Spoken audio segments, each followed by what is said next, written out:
Hoje eu queria conversar com os irmãos um pouco sobre o reino de Deus. Essa semana foi uma semana de folga e, como bom mineiro, eu estava meditando assim na palavra e olhando para o mar. Então era um olho no mar e um olho na palavra. Então espero que em nome de Jesus seja bênção sobre as nossas vidas. Mateus no capítulo 6, verso 10, os irmãos não precisam de abrir, é só a parte A. O texto diz assim: venha o teu reino. Vamos repetir? Venha o teu reino. Agora mais forte: venha o teu reino. Irmãos, eu creio que nos nossos dias, essa precisa de ser a nossa oração. Venha o teu reino. E o que é o reino? Então eu queria falar primeiro o que não é o reino. O reino não é a igreja. Alguns acreditavam na Idade Média que a igreja era o reino, não é. O reino também não é esta congregação, e nem a reunião de todas elas, nem a soma de todas elas também não é o reino. O reino também não é um sistema político ou geográfico. Eu estava no Rio ontem, eu não saí do reino para entrar no Rio, e nem saí de Minas para entrar no reino no Rio. O reino não é geográfico. Jesus disse que o reino dele não é deste mundo. O reino também não é regido por leis humanas. E eu creio que quando Jesus está falando aqui, vem o teu reino, também ele não está falando do reinado milenar. Aqui, ao fazer esta oração, não parece que Jesus está fazendo menção dos 1000 anos do seu reinado físico, político e espiritual aqui na terra, com sede do governo em Jerusalém. Não é este reino. O reino que eu quero falar nesta manhã não é esse reino milenar. Mas o que é o reino? É o governo de Deus no nosso coração. É o domínio do rei total e irrestrito sobre o homem. O reino de Deus está dentro de vós. Lucas 17, 21. É um estado de consciência e coração. É um reino invisível que opera de forma transformadora de dentro para fora na vida do convertido. O reino corrige o coração corrompido, libertando do pecado. E por meio dessa transformação interior, o cristão pode manifestar a graça e a verdade de Deus para o mundo através do seu testemunho. Portanto, aonde o Rei Jesus governa, aí está o reino. O reino é o governo de Deus no nosso coração. Se você é um súdito do rei, se obedece os preceitos do rei e do seu reino, então você está no reino. Obviamente que eu estou falando de alguém que passou pela porta do reino, que nasceu de novo. Pois bem, o reino de Deus foi o tema central da pregação de Jesus e posteriormente dos apóstolos. Mateus 4, 23 diz assim: percorria Jesus toda a Galileia, ensinando nas sinagogas e pregando o evangelho do reino. Reino é o governo de Deus, é o senhorio de Deus sobre a vida do homem. É o que coloca fim à nossa independência. A essência da pregação de Jesus é o reino. O evangelho do reino não é um movimento exclusivo desta parte da igreja, desta congregação. mas é a poderosa palavra de Deus a ser anunciada por todos nós, povo de Deus. Se nós quisermos fazer discípulos, necessitamos anunciar o reino de Deus, pregando o evangelho do reino. Deus nos fez colaboradores de Cristo, pregando o governo de Deus para resgatar os perdidos e conduzi-los ao reino do seu amor. Paulo chega a declarar que o evangelho é o poder de Deus para a salvação de todo aquele que crê. O evangelho de Deus é a sua palavra aos homens, declarando-lhes o seu amor, convocando-os ao arrependimento e dando-lhes a grande notícia da salvação. A única pregação que forma discípulos é a pregação do evangelho do reino. E aqui cabe uma pergunta: o que você tem pregado? Alguns fazem propaganda do reino, aí diz assim: lá os irmãos se servem, te ajuda até a pagar as contas. Lá os irmãos vão te ajudar porque tem junto e ligamento e você precisa de ter um mais maduro na fé que lhe auxilie na caminhada. Lá tem um ambiente de família que é um ambiente seguro, maravilhoso. Irmãos, tudo isso faz parte do reino de Deus, é verdade. Mas o que nós precisamos de anunciar e pregar é o governo de Deus sobre a vida do homem. A ênfase está no senhorio de Cristo, no senhorio de Jesus, pondo fim à independência do homem, pondo fim à vontade humana. Se isto não for a nossa pregação, nós vamos fazer bons crentes, mas não vamos fazer discípulos de Jesus. Porque Jesus precisa de governar na nossa vida de forma plena e irrestrita, comandando a nossa mente e coração e definindo sobre as nossas escolhas, desejos e vontades. Jesus é o Senhor. Eu queria contrastar os primeiros discípulos com os cristãos modernos. Se pudesse projetar aqui, talvez eu projetaria assim 2 colunas. No meu caderno está bonitinho assim, fiz 2 colunas certinho. Os primeiros discípulos tinham um compromisso absoluto com Deus. Os cristãos modernos têm falta de compromisso com Deus e serviço a Deus, a começar com horários, distrações e irreverências. Os primeiros discípulos tinham um amor supremo a Deus acima de seus próprios interesses. Os cristãos modernos estão buscando sua própria felicidade. Os primeiros discípulos tinham vida de santidade. Os cristãos modernos têm uma vida de embaraços e pecados constantes.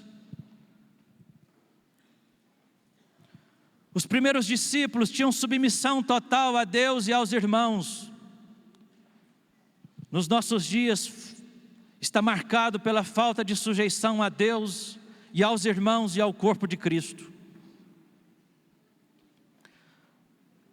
Os primeiros discípulos tinham vidas cheias de poder. Há pouco poder nos nossos dias. Havia nos primeiros discípulos uma vida intensa de oração. Os cristãos modernos têm vida de pouca oração. Os primeiros discípulos tinham intrepidez na proclamação. Os cristãos modernos têm vergonha e timidez na proclamação. A vida dos primeiros discípulos eram marcadas por muitos frutos.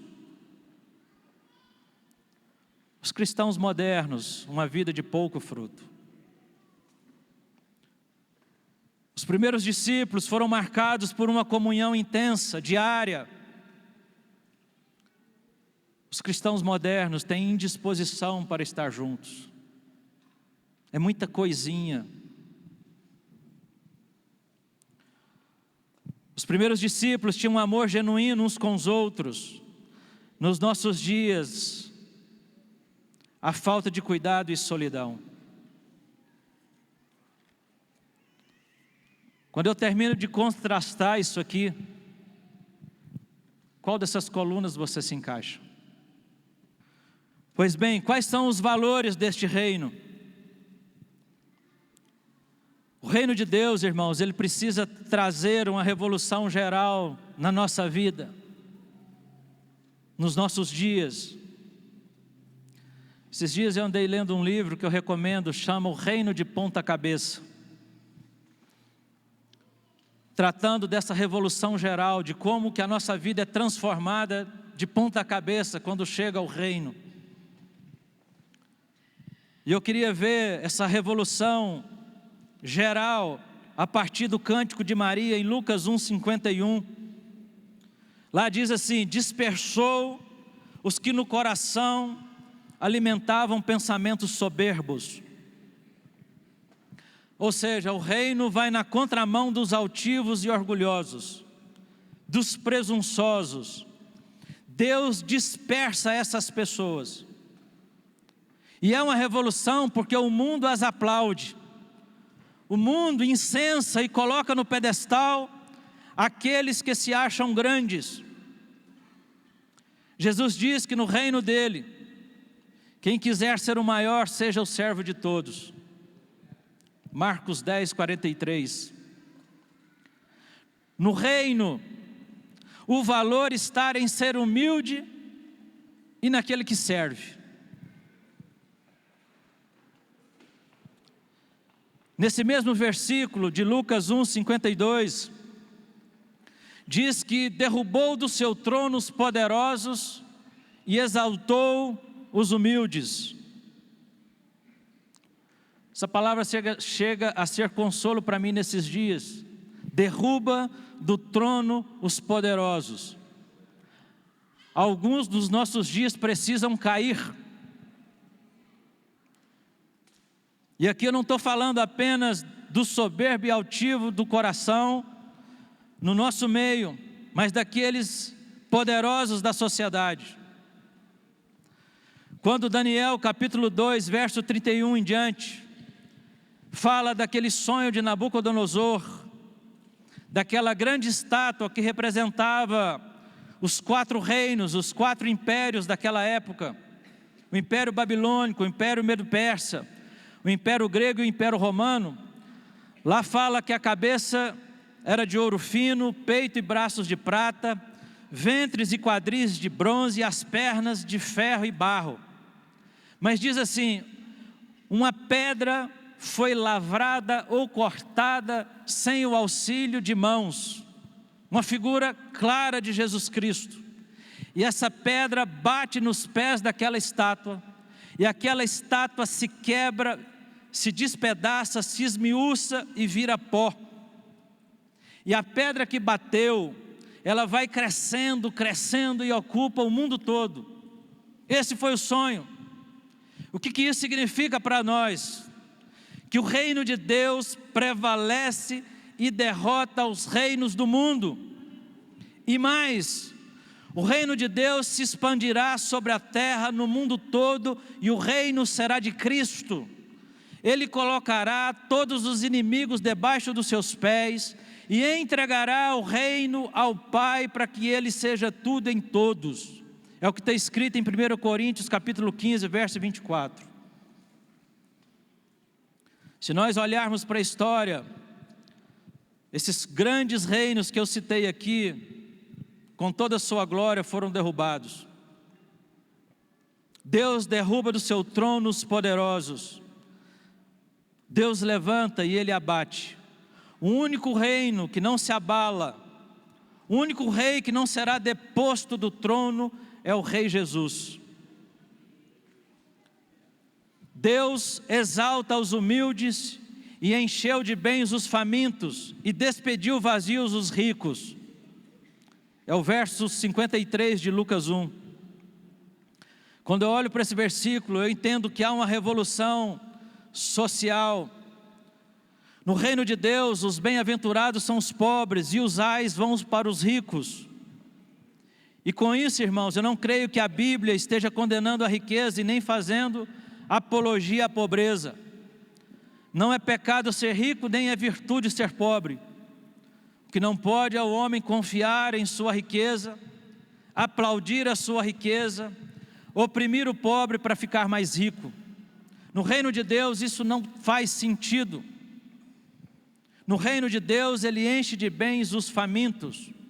Ainda dentro dos valores desse reino, João Batista, quando estava anunciando o reino, ele que foi o precursor do Messias, ele fala de 4 mudanças que aconteceria com a chegada do reino. Lucas 3, verso 5. Ele diz assim: todo vale será aterrado, e nivelado todos os outeiros e montes. Os caminhos tortuosos serão retificados, e os escabrosos aplainados. 4 mudanças. O que é um vale? Senão um lugar escuro e sombrio. Isto fala das cavernas da alma, os lugares sombrios aonde muitas vezes jeitosamente escondemos os pecados e ocultamos para não sermos vistos. Que Deus nos livre do vale, amém? Você se dá a conhecer? Se mantém conhecido dos seus pares? João fala que nivelados serão todos os montes. O que é um monte? Senão a soberba e a arrogância. A única forma de Deus tratar com soberba é derrubando.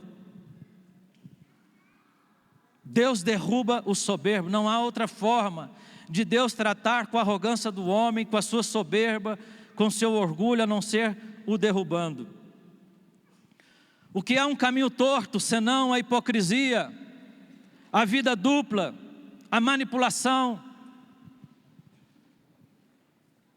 O que é um caminho escabroso, senão um caminho fora dos propósitos de Deus e do padrão de Deus? Sabe qual que é o complemento desse texto, irmãos? Porque quando essas coisas aqui, quando o reino de Deus chega, o vale é aterrado, você anda na luz, você não oculta os teus pecados, você, ao invés da soberba e arrogância, você dá lugar à humildade, você acerta a sua vida e anda em integridade, livre da hipocrisia, da vida dupla, acerta a tua vida. O complemento desse texto é: toda a carne verá a salvação de Deus. Quando a igreja está limpa desses pecados, quando o reino de Deus está bem estabelecido na nossa vida, toda a carne verá a salvação de Deus. Eu olho para isso aqui, eu não consigo pensar a não ser numa visitação poderosa de Deus derramando renovo e avivamento sobre a nossa vida. Porque é num lugar de santidade que Deus manifestará o seu Espírito Santo. É Deus nos dando o Espírito de poder. Por isso não podemos deixar de nos avaliar nessa manhã, olhando como que nós temos andado, à luz daquilo que João mencionou aqui.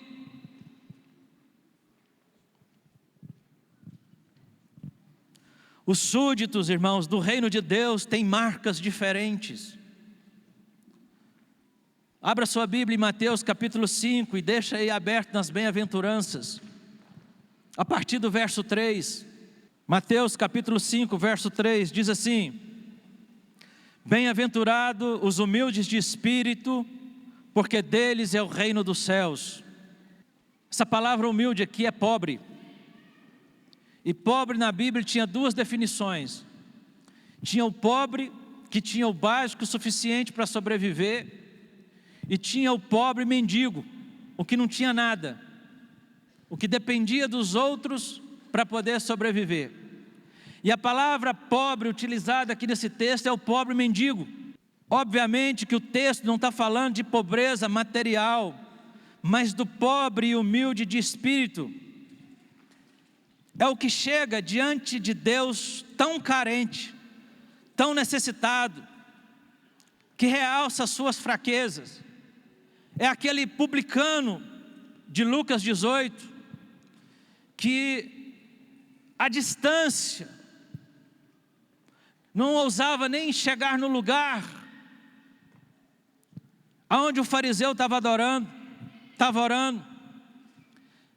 Ele não ousa levantar os olhos aos céus, mas batia no peito clamando o favor de Deus. Esse é o bem-aventurado no reino. Ele chega vazio, desprovido de mérito e de justiça própria. É o que reconhece sua miséria e podridão.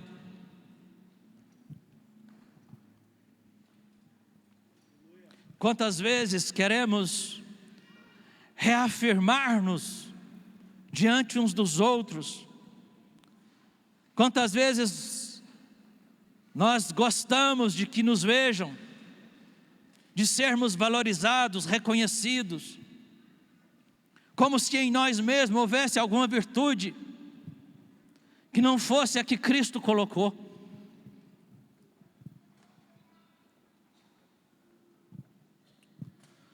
Verso 4, bem-aventurados que choram, porque serão consolados.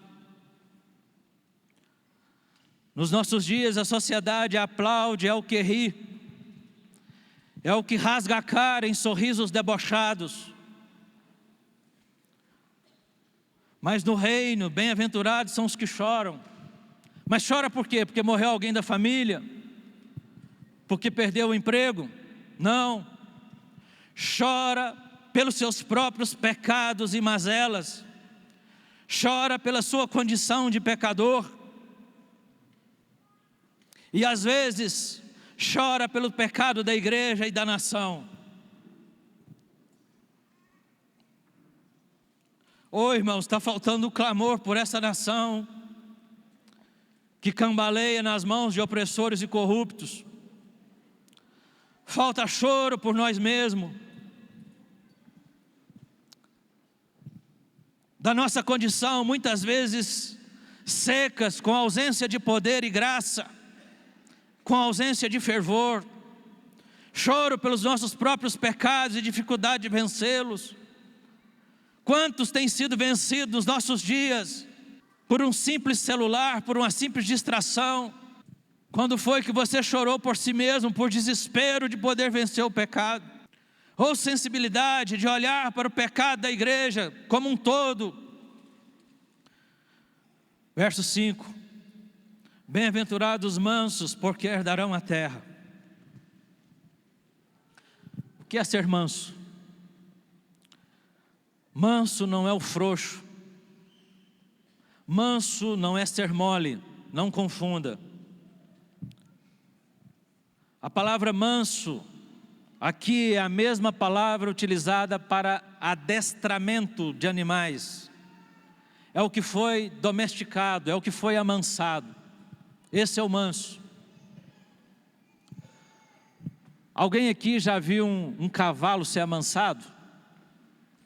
Meu pai era amansador de cavalo. Quando você vai amansar um cavalo, ele nunca teve um cabresto no rosto, nunca teve um arreio nos lombos, nunca teve um freio na boca.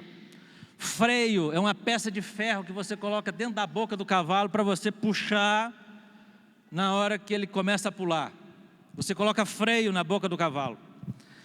Aquele cavalo era pego no laço no pasto, juntava-se uns 10, 12 homens, cercava aquele animal, era trazido arrastado para um tronco. O tronco na minha região era um cubículo, era um quadrado onde você colocava aquele animal, amarrava pata por pata, amarrava o pescoço, porque senão você não conseguia colocar o arreio sobre o cavalo. Aí ele colocava a sela, o arreio, amarrava bem, colocava o freio na boca, aquele bicho dava cabeçada, pulava, espumava, mas estava todo amarrado. E aí tinha um louco que montava e aí soltava aquele bicho. Abria a porta do tronco e aquele animal saía pulando.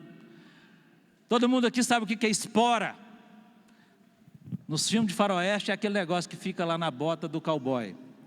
Aquela espora entrava nas ilhargas do animal, porque era assim que o camarada se segurava, cortava a carne daquele animal e freio na boca e o bicho pulando. Era assim que amansava um cavalo. Depois de repetir isso por alguns dias, ele ia amansando, aí você já tirava do tronco, não precisava de amarrar, ele já se permitia colocar o freio na boca, você colocar a sela, e aí você ensinava para aquele cavalo a marchar da forma correta. Depois ele era levado para o serviço, podia puxar a cangaia, a charrete, arar uma terra. Agora, cabe aqui duas aplicações. A primeira, o fato daquele animal ter sido amansado, significa que ele perdeu a sua força? De forma alguma. Então o manso é aquele que tem a força sob controle. Ele obedece ordens. Por isso o pecado da insubmissão é tão grave. Quando alguém diz assim, eu sou insubmisso a Deus, com certeza ele não nasceu de novo. Porque a marca do que nasceu é submissão. Por isso que o pecado de insubmissão feminina aos maridos é tão grave. É alguém que não foi ainda domesticado pelo Senhor. Insubmissão ao marido é insubmissão ao próprio Senhor. Outra aplicação. Deus quer nos amansar para nos usar no seu reino, amém? Assim como aquele animal era domesticado para ser usado, Deus vai usar o manso, amém?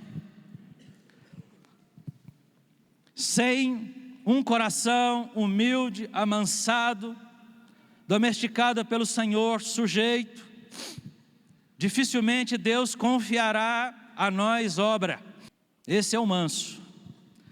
Verso 6, bem-aventurados que têm fome e sede de justiça, porque serão fartos. Jesus pega duas palavrinhas essenciais da nossa vida, comida e bebida, sede e fome, para falar de justiça. O que ele está dizendo é que justiça é tão importante quanto comida e bebida. E eu acho, aqui no meu achômetro, que falta a nós, povo de Deus, fome e sede de justiça. Porque ter fome e sede de justiça é ter um desejo tão profundo e intenso por justiça, que é maior do que a fome por comida e água. E isso é você ansiar para ver os valores do reino sendo vividos por você e sendo implantados ao nosso redor. São aqueles que não concordam e não aceitam e não toleram os desmandos da sociedade, que se indignam com as leis e tributos injustos, que não aceitam as injustiças das cortes.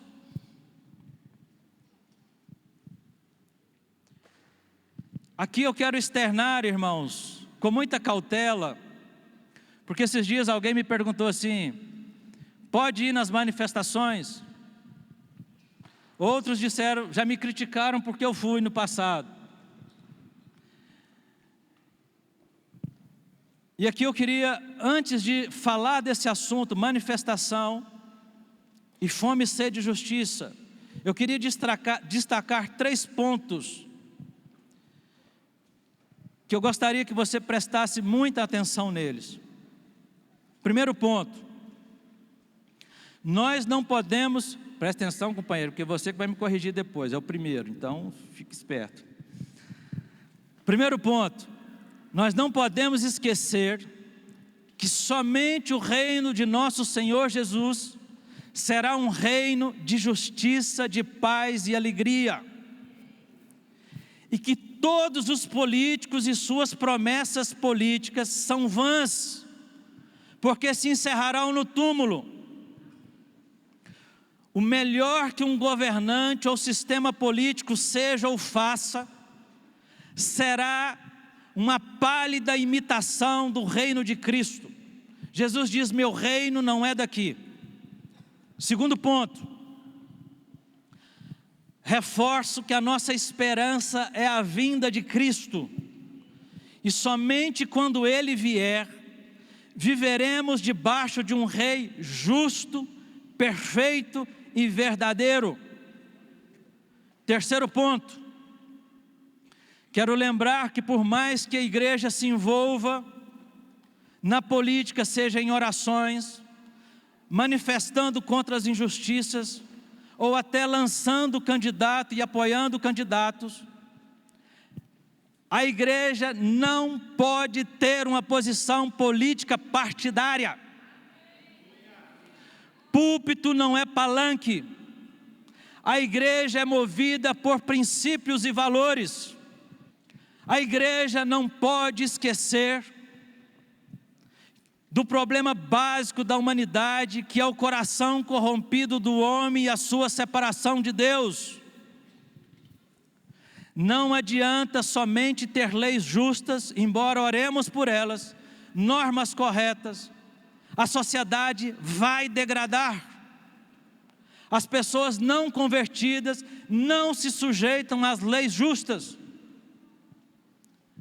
A igreja corre o risco de pensar que às vezes, se ela influenciar algumas áreas da sociedade, teremos justiça, e perde de vista que o problema principal é o coração independente do homem, e que, portanto, nossa maior missão é pregar o evangelho do reino. Somente a igreja tem a única mensagem que pode fazer a diferença e a verdadeira mudança. Sem um coração transformado, dificilmente as pessoas aceitarão viver com honestidade, equidade, transparência e justiça. A igreja não pode perder o foco da missão, que é pregar o evangelho, batizar e ensinar. E não pode perder a esperança de que há somente um reino de paz, de justiça, de alegria, que acontecerá somente com a vinda de Cristo. Esta é a solução final para os problemas da humanidade. Quais são os princípios e valores que a igreja defende? Os valores do reino. Casamento entre homem e mulher. Nós defendemos a família. O Estado, quem cria filhos somos nós, o Estado não deve interferir. Nós temos liberdade, devemos ter liberdade de escolha. A igreja defende, nós como igreja defendemos esses valores.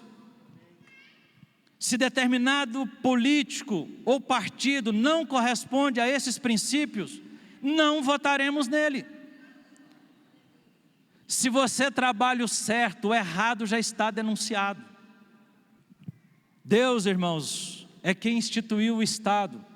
Romanos 3 diz isso. O Estado tem duas funções: promover o bem e coibir o mal. Essa é a função do Estado. O Estado existe para promover o bem e coibir o mal. Se o Estado sai fora de seu papel, a igreja deve se posicionar. A igreja é que é a consciência do Estado. Não é o contrário. Ao dizer isso, eu quero dizer assim, oremos pelo Brasil. Nós como igreja, o nosso primeiro posicionamento é oração. Ir às manifestações é um dever cívico, que você pode ou não exercê-lo. Se você o faz, acompanhado de oração e jejuns, bem-vindo. Acompanhado desse zelo, amém. O cuidado que nós temos que ter no nosso coração é de não transformar política em paixão. Não podemos ter paixão política, assim como alguns bobos têm por futebol. Perdão pelo bobo aí. Mas para mim ambos não devem ter no nosso coração paixão. Por isso as idas às manifestações acompanhadas do zelo, da oração, do jejum, é bem-vindo. E por último, se você vai, não julgue quem não vai. E quem não vai, não julgue quem vai. Os dias que nos sobrevirão não serão fáceis, irmãos. Por isso o meu apelo nessa manhã, ao falar dos que têm fome e sede de justiça, seja primeiramente que você ore no seu grupo caseiro, que os líderes puxem a oração em favor dessa nação, clamem pelos poderes dessa nação e por uma intervenção de Deus, irmãos. Por isso o povo de Deus nesse momento tem que se posicionar como? Orando, jejuando, e se quiser ir nas manifestações acompanhadas do bom senso, do bom procedimento, se juntando à oração, que o faça. Mas fazê-lo também ausente de oração e jejum, sem a devida revelação e entendimento, não vai fluir muita coisa não, irmãos, porque só Deus pode mudar. Deus é que tira reis e coloca reis, amém? Nossa esperança, irmãos, está na proclamação do reino de Deus. Aonde o reino de Deus chega, ele traz mudança na família, na sociedade, nas estruturas humanas. O reino de Deus traz cura para a alma, para a mente, para o corpo. Jesus é o que nos perdoa, que nos salva. E curiosamente, nesses 20 séculos de cristianismo, a igreja foi o braço da misericórdia de Deus para criar hospitais, asilos, orfanatos, casas de recuperação. É o evangelho que traz esperança à humanidade e não um governo ou um sistema político. Jesus deixa claro que o Estado e a igreja são instituições de Deus. O Estado tem seu papel, sua função dada por Deus, que é promover o bem e coibir o mal. A igreja tem sua missão. Interessante que Jesus, ele relativiza no seu tempo até mesmo o poder de César. Quando ele diz, dá a César o que é de César e a Deus o que é de Deus. Naquela época, tudo era de César. César era o dono, ele era o Quírios. E Jesus está dizendo, dê a Deus o que é de Deus e a César o que é de César. Separando e identificando as funções. E Jesus aqui está dizendo, não é César o Senhor, Deus é o Senhor. Toda autoridade é instituída por Deus, mas Deus não aceita um Estado absolutista. O Estado não pode interferir na igreja. Toda vez que o Estado interferiu na igreja, ele se tornou absolutista, tirano, ditador e cruel. O Estado está dizendo nos nossos dias, que pode casar 2 homens, 2 mulheres. Deus é o autor do casamento. Lá atrás houve uma armadilha quando o Estado requereu para si o direito de fazer casamento e o direito de exterminar com o casamento. Mas Deus diz que casamento é indissolúvel. É interessante, irmãos, que o próprio Pilatos, ele diz para Jesus assim, eu tenho poder para te matar ou deixar viver. Jesus diz assim, você tem mesmo. Só que o poder que você tem vem do alto, é Deus que lhe deu. O Estado tem poder, mas esse poder ele é dado por Deus. Nós precisamos diferenciar isso bem, irmãos, nos nossos dias, amém? Voltando às marcas então dos súditos do reino. Bem-aventurados os misericordiosos, porque alcançarão misericórdia. Misericórdia é compaixão, é se compadecer, tem a ver também com perdão e a ação de ajudar o outro que está em necessidade. Curiosamente, essa prática da misericórdia deixa o praticante feliz, é bem-aventurado e recompensado. Bem-aventurados os limpos de coração, porque verão a Deus. Limpos de coração. Muitas vezes quando a gente vê isso aqui, a gente pensa assim, meu Deus, então eu estou perdido. Animemo-nos. Refere-se aos súditos cuja vida é transparente, sincera, íntegra, com intenções e desejos puros, sem falsidade. É a busca pela santificação. Curiosamente, irmãos, nos nossos dias, eu percebo que há um movimento vindo por meio da psicologia ou psicanálise, que de uma forma geral, diz que você não é o culpado, que você é a vítima, que o culpado é o governo com suas leis injustas, que o culpado é o pai, que o culpado é a mãe, que o culpado é o cônjuge, que o culpado é a sociedade, é o trabalho, mas você é a vítima. No reino, você é o culpado. O Evangelho do Reino trata do arrependimento. Eu sou o culpado e eu preciso me humilhar. No reino, o problema sou eu. Se marido e mulher entenderem essa verdade, acabam-se os problemas domésticos. Porque ao invés de se acusarem, de dizer que o culpado é o outro, chama para si a culpa e a responsabilidade.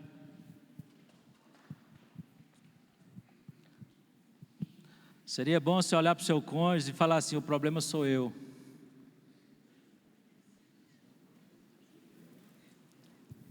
Tem coragem aí? A moçada segura a onda, hein? Ô irmãos, os valores do reino são outros. O que o mundo aplaude, o reino rejeita. O bem-aventurado no reino não é aceito ou bem visto pelo mundo. Aliás, o mundo vos odiarão. Agora, no reino de Deus, os rejeitados são aceitos. Os cegos, leprosos, as prostitutas, os publicanos, os pecadores, são aceitos. Agora, não é que são aceitos porque o reino de Deus é inclusivo, de jeito nenhum, de forma alguma. Aliás, essa teologia falsa que está florescendo, chamada hipergraça, é uma heresia, que diz para as pessoas, venha como você está e permaneça do jeito que você quiser. A igreja, ela é aberta, é inclusiva, mas é de gente disposta a ser transformada, de gente que nasceu de novo. A igreja é aberta a todos, mas a igreja não é aberta a tudo. A igreja de Deus não se tem aberto as janelas para o pecado. As pessoas mais arrebentadas podem vir, os mais execrados podem vir. As portas estão abertas sem exceção, mas os que vêm são chamados a mudarem de vida, são chamados ao arrependimento e a terem o governo de Deus absoluto sobre a sua vida. Há uma novidade de vida em Cristo Jesus. Esse é o reino, amém? Mais ainda, o reino de Deus, ele vence preconceito e ele quebra paradigmas. Por exemplo, vence o preconceito religioso. Vou dar 3 exemplos rapidinho. Primeiro exemplo da mulher cananeia.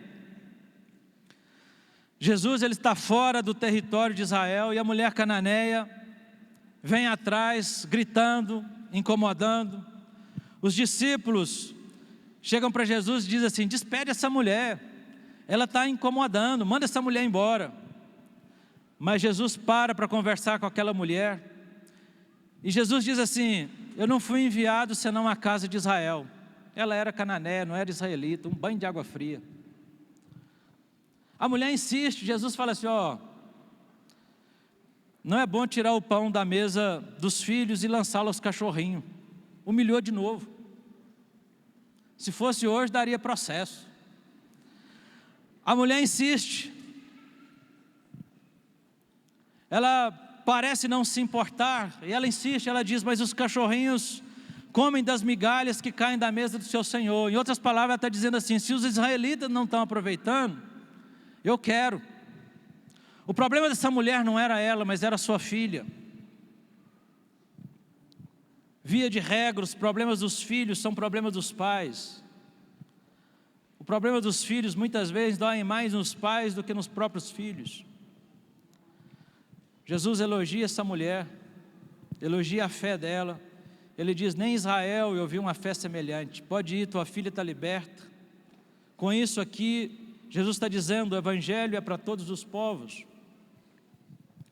Um outro exemplo, vencendo o preconceito religioso, a mulher samaritana, de João 4.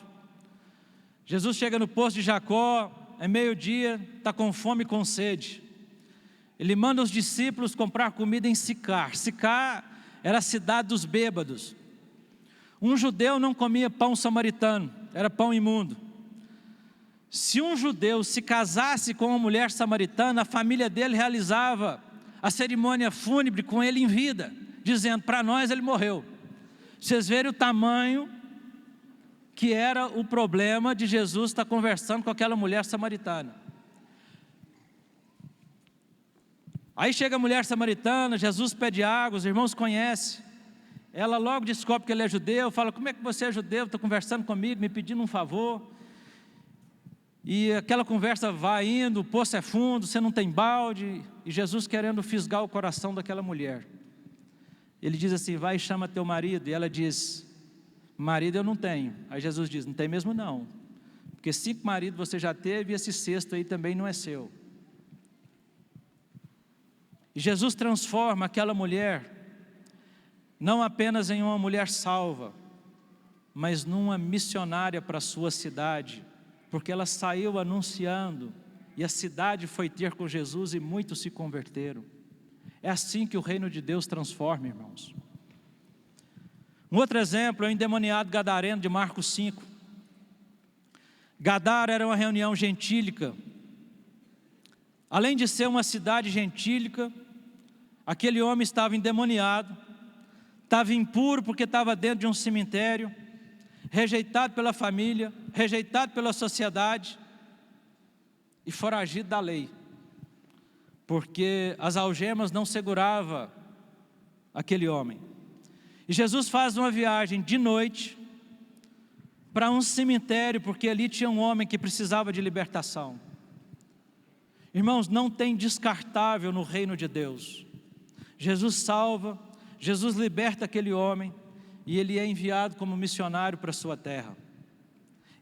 Que Jesus vai dizer para ele assim: vai e conta aos seus tudo o que lhe aconteceu. Este é o reino de Deus. Eu costumo olhar para nós e pensar assim: aqui está cheio de ex. Não é assim? Ex-beberrão, ex-fumante, ex-fornicador, ex-adúltero. Mas esse é o reino de Deus. Basta ouvirmos as histórias de conversão. Jesus pega os perdidos e os transforma para serem embaixadores do reino. Depois que Jesus transforma o maior perseguidor da igreja, que era Saulo de Tarso, ele transforma um assassino no maior missionário, no maior dos apóstolos, irmãos. Você fica com fé nisso? Porque se Jesus fez isso com essas pessoas que eu acabei de dar exemplo, o que Jesus pode fazer conosco, irmãos? O reino de Deus vence o preconceito contra a mulher. Na época, a mulher era desprezada pela cultura. Jesus é servido por uma mulher. Marta serve Jesus à mesa. Jesus é tocado por uma mulher, aquela mulher hemorrágica. Jesus pede um favor à mulher samaritana, exemplo que eu acabei de dar. Ele conversa com aquela samaritana em público. Os irmãos já leram que quando os discípulos chegam e encontram Jesus, conversando com aquela mulher samaritana, eles ficam espantados. Irmãos, um judeu não conversava com a sua mulher em público, mesmo sendo casado. Conversar com aquela mulher samaritana então era um escândalo. Nem o marido podia conversar com a sua mulher em público, só os dois. Era uma quebra de protocolo. Agora, sabe o que mais me impacta nessa questão? Porque nos nossos dias tem uns loucos que chamam Deus de machista. Jesus é sustentado financeiramente por mulheres no seu ministério. Em Lucas 8,3 nós somos informados que nas viagens itinerantes de Jesus pelas cidades e aldeias da Galileia, e havia pelo menos 204 aldeias, as mulheres, não os homens, vou falar baixo porque tem homem no salão, as mulheres são mais generosas do que os homens, e que os homens não me pegam lá fora. As mulheres é que sustentaram financeiramente o ministério de Jesus. E a Bíblia cita 3 delas, Maria Madalena, Joana e Susana e muitas outras. De cidade em cidade, de aldeia em aldeia, essas mulheres andaram com Jesus. Essas mulheres subiram com Jesus para Jerusalém, sabendo que ele seria morto. Essas mulheres estavam lá quando Jesus foi sepultado. Os discípulos haviam fugido. Essas mulheres estavam lá para ver onde e como Jesus foi sepultado. Quando Jesus ressuscitou, essas mulheres foram as primeiras a verem o túmulo vazio e a terem uma visão do Cristo ressuscitado. Elas foram as primeiras embaixadoras da maior mensagem do cristianismo. Jesus está vivo, Ele ressuscitou. Foram essas mulheres. Agora vocês estão se achando, né, mulheres? Eu até acho que Jesus apareceu primeiro para as mulheres, foi estratégico. Ele sabia que elas não iriam se calar. Irmão, foi só para descontrair e beber uma água. Estava indo bem, não estava? Irmãos, foi piada, por favor, só para vocês acordarem assim, porque ainda falta só um tiquinho para acabar, tá? Mas eu queria fazer uma aplicação desses exemplos que eu acabei de dar do reino de Deus vencendo o preconceito, para falar de algo nos nossos dias, que é o seguinte: as juntas de discipulado na igreja, as juntas femininas, precisam de um renovo. As irmãs precisam ser renovadas no serviço de abrirem as casas, de receberem a igreja nas casas e de cuidarem umas das outras, amém? Não podemos perder de vista a doutrina de Tito 2, onde as mulheres mais velhas ensinam as mais novas a honrarem seus maridos, a cuidarem da casa e a cuidarem dos filhos.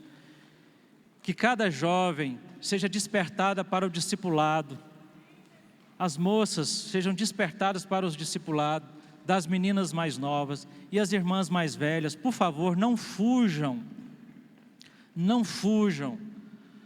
daquilo que Deus confiou a vocês, porque um homem não pode ensinar uma mulher a ser boa dona de casa. Quem ensina isso umas para as outras são as irmãs mais velhas. Então não se abstenham, não fujam da sua responsabilidade na casa de Deus, amém? Pois bem,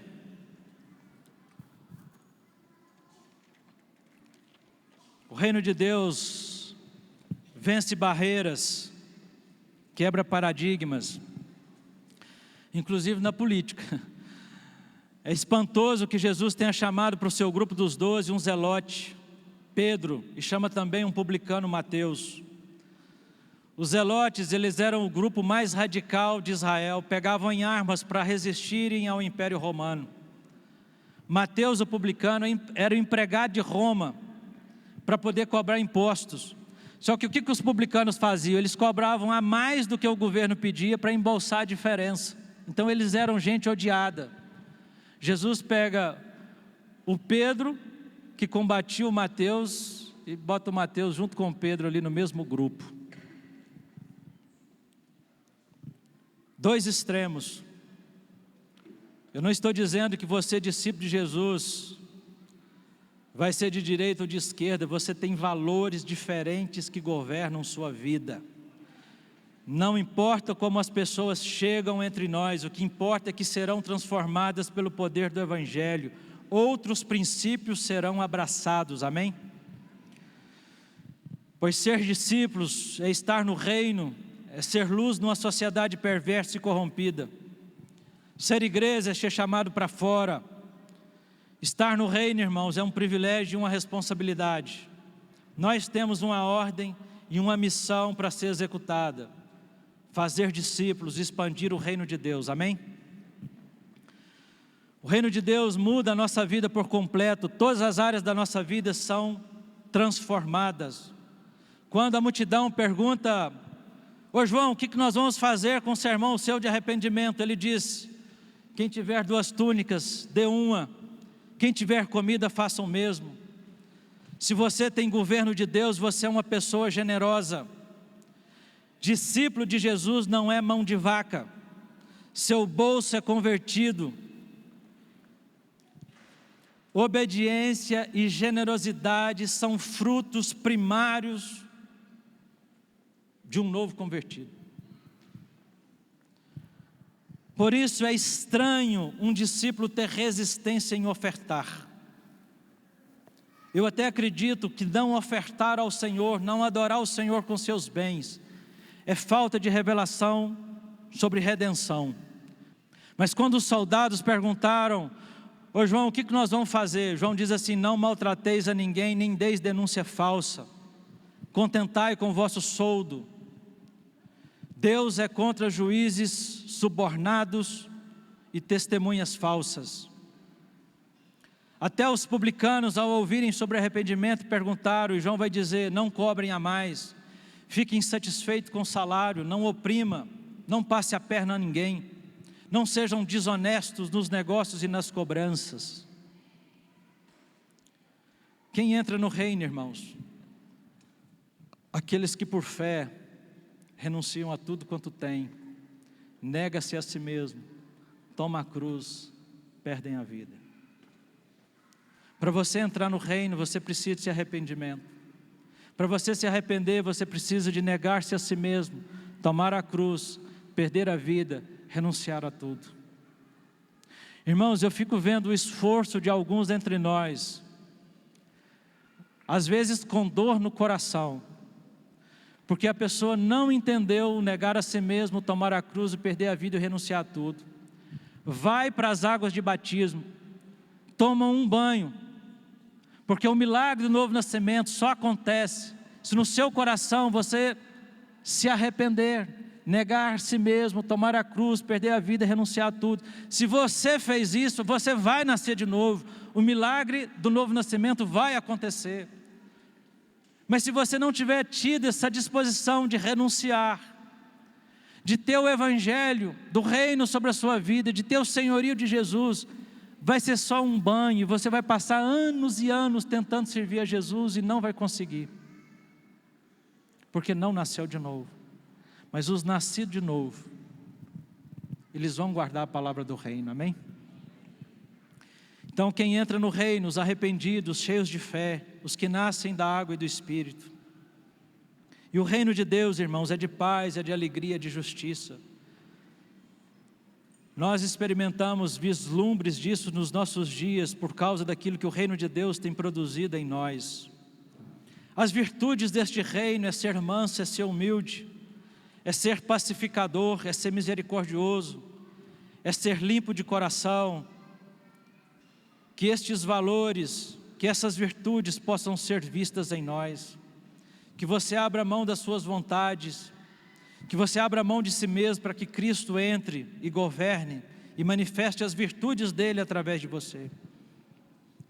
Por último, Mateus 13:44, Jesus aqui conta a parábola do tesouro escondido. Ele diz: o reino dos céus é semelhante a um tesouro oculto no campo, o qual certo homem, tendo achado, escondeu, e transbordante de alegria, vai, vende tudo o que tem e compra aquele campo. O reino de Deus ainda é sua maior alegria. Você continua disposto a renunciar a tudo para permanecer e manter esse reino? O que move o teu coração? O que mais você deseja na vida? O reino de Deus é a sua prioridade. Seus olhos brilham e seu coração palpita ao ouvir do reino. Você ora, venha o teu reino. Normalmente, irmãos, quando eu penso no reino, eu penso em 3 partes. Terminando, pode ficar tranquilo. Reino de poder. Deus controla esse universo, essa terra, os poderes dessa terra, as nações, a natureza. Deus tem nas suas mãos poder e controla tudo isso. É Deus que cura, é Deus que salva, é Deus que liberta, é Deus que opera milagres no meio do povo. Por isso que o reino é reino de poder. É reino de graça, porque nós como igreja fomos salvos pela graça. Permanecemos por causa da graça. É Jesus que conduz a igreja. A graça está sendo oferecida e estendida para nós nos nossos dias. Por isso é reino de graça.